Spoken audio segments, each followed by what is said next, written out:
गौतम बुद्ध की एक प्रेरणादायक कहानी है जो उनके जीवन के एक महत्वपूर्ण पल को वर्णित करती है। गौतम बुद्ध का एक दिन एक युवक ने सवाल किया, भगवान, मुझे खुद की सच्ची खोज करनी है।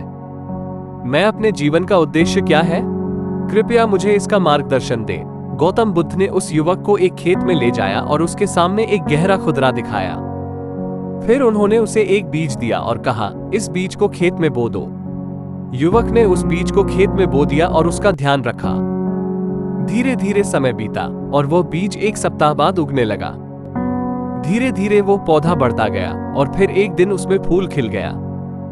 गौतम बुद्ध ने फिर से युवक से सवाल किया, तुमने खुद की सच्ची खोज की और तुम्हें क्या मिला?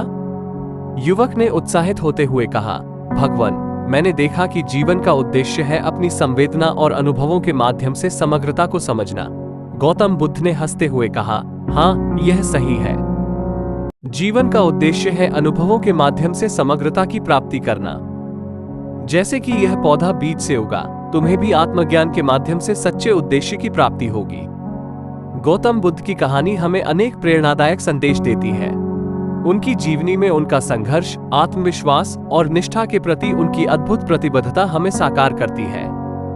निम्नलिखित कहानी गौतम बुद्ध की अद्भुतता को समझाती है। एक समय की बात है, गौतम बुद्ध एक साधु थे जो दुनिया भर में अपने आत्मज्ञान की खोज कर रहे थे। एक दिन वे एक गांव के पास जंगल में विचरण कर रहे थे।